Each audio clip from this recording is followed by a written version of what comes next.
Bismillahirrahmanirrahim. Assalamualaikum warahmatullahi wabarakatuh. Izinkan saya untuk melanjutkan materi filsafat ilmu dan logika. Topik yang akan saya bawakan pada kesempatan ini mengenai metode ilmu pengetahuan. Mari kita bahas lebih lanjut. Jika ada orang yang berkata bahwa dia tahu cara bermain gitar, kemudian kita bertanya, apakah pengetahuannya itu merupakan ilmu? Tentu jawabnya pengetahuan bermain gitar bukanlah ilmu, tetapi seni.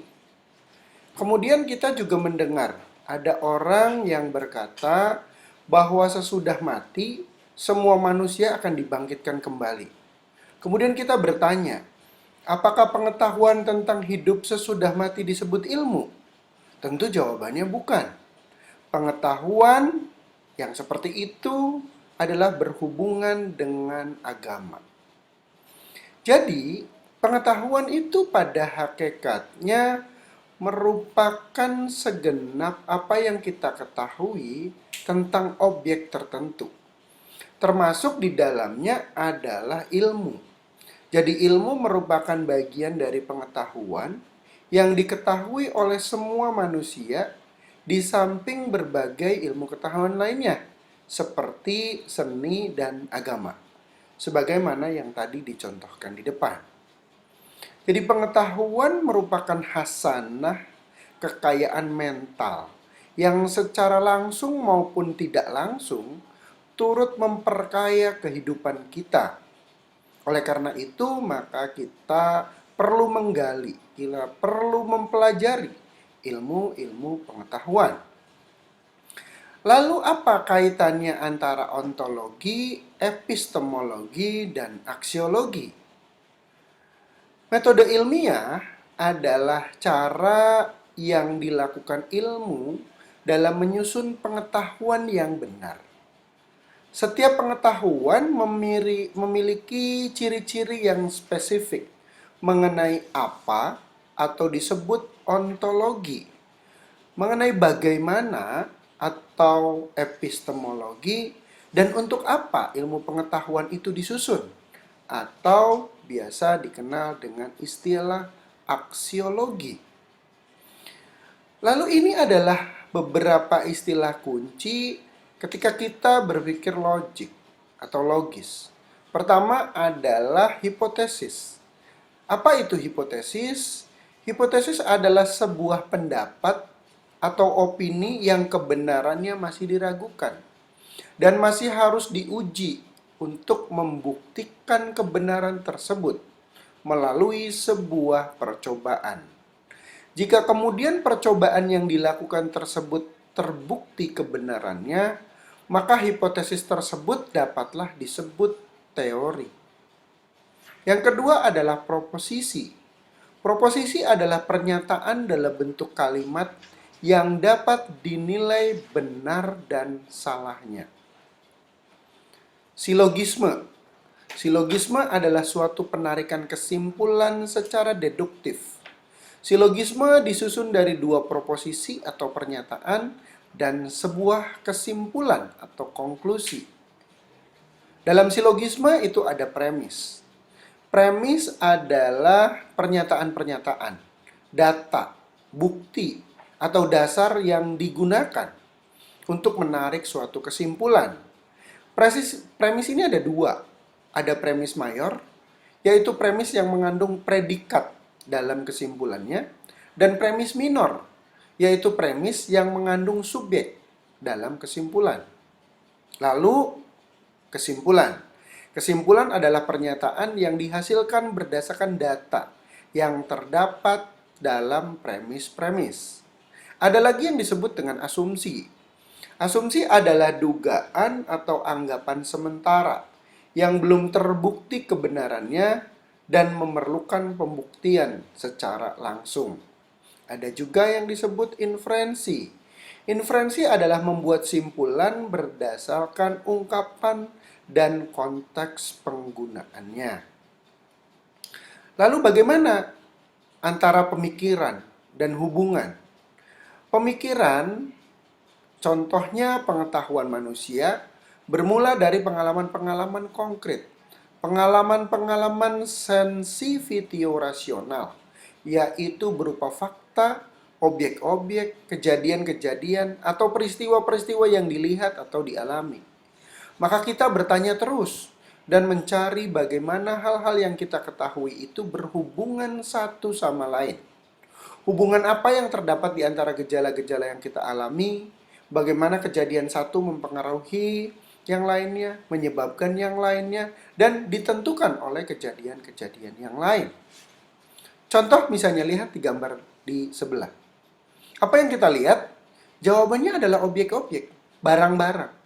Faktanya apa? Bahwa air menggenangi pemukiman warga, air meluap di situ. Apa arti dari fakta yang kita lihat itu? Mengapa keadaan itu demikian? Apa hubungan tertentu antara fakta yang kita lihat itu? Nah, sekarang kita lihat penjelasan dari fakta, yakni apa sebab-sebab terjadinya fakta tersebut. Di sini baru mulai pemikiran dalam arti sebenarnya, dengan segala liku-likunya. Sebab sangat mungkin kita sependapat tentang fakta itu sendiri. Memang ada air menggenang di permukiman warga.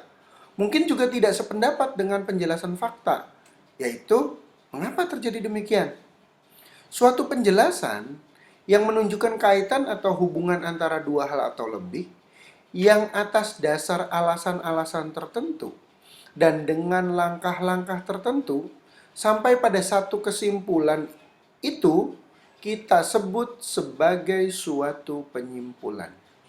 Salah satu target pokok belajar cara berpikir atau logika adalah menganalisis jalan pikiran terhadap suatu penyimpulan. Ini penting. Ya, ada 4 pertanyaan. Yang pertama, apa yang mau ditegaskan? Atau apa pokok pernyataan atau statement yang diajukan?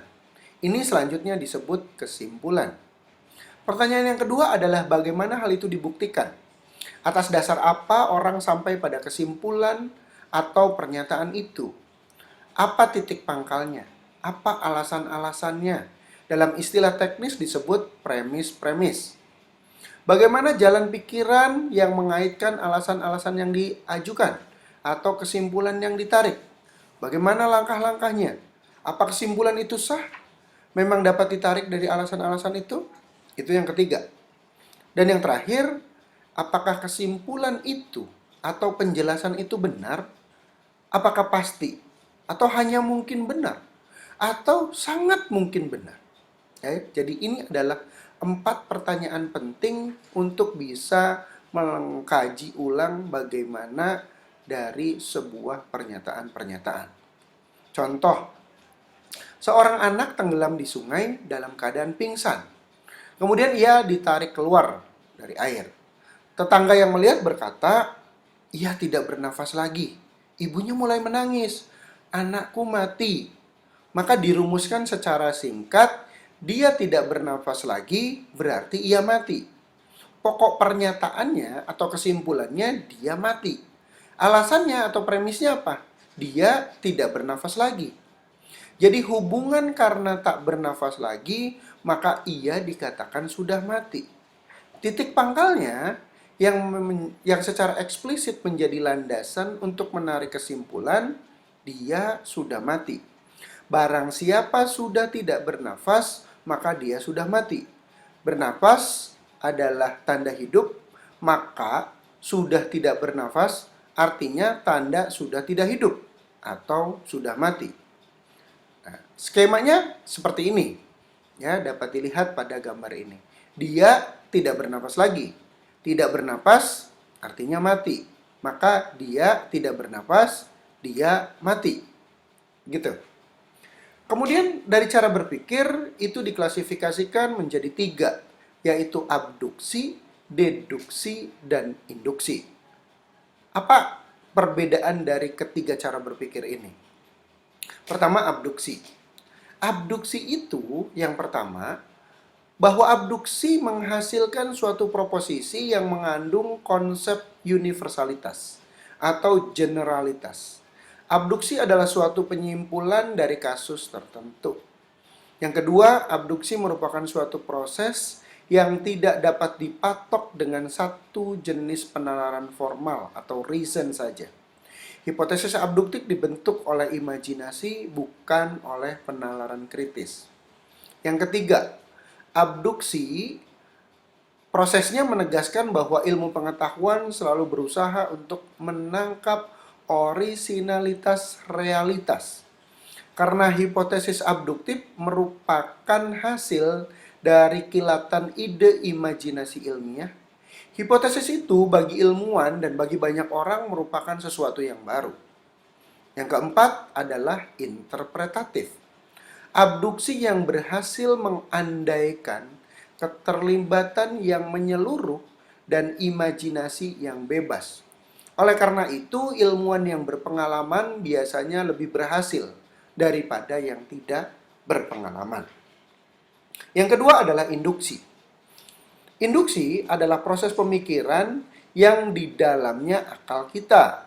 Dari pengetahuan tentang kejadian, peristiwa-peristiwa, hal-hal yang lebih konkret, dan khusus menyimpulkan pengetahuan yang lebih umum.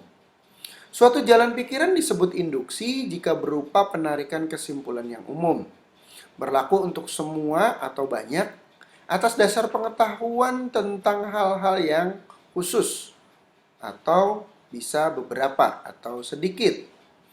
Kemudian agar jalan pikiran seperti itu mencapai kesimpulan yang benar dan pasti, maka syarat-syaratnya harus dipenuhi. Dan ini berat. Nah, bahayanya adalah bahwa pada jalan pikiran induksi, bahwa kita kadang terlalu cepat menarik suatu kesimpulan umum tanpa cukup memperhatikan apakah cukup ada dasar untuk itu, atau menganggap pasti padahal sama sekali belum pasti. Ini juga yang bermasalah. Yang terakhir adalah deduksi. Deduksi adalah proses pemikiran yang di dalamnya akal kita dari pengetahuan yang lebih umum menyimpulkan ke pengetahuan yang lebih khusus. Deduksi adalah cara berpikir di mana dari pernyataan bersifat umum ditarik kesimpulan bersifat khusus. Penarikan kesimpulan secara deduktif biasanya menggunakan pola berpikir silogismus atau silogisme. Silogismus disusun dari dua buah pernyataan dan sebuah kesimpulan.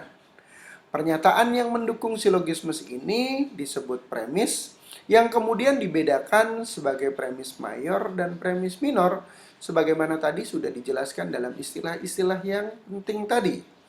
Nah, pengetahuan yang didapat dari penalaran deduktif adalah hasil kesimpulan berdasarkan kedua premis tersebut.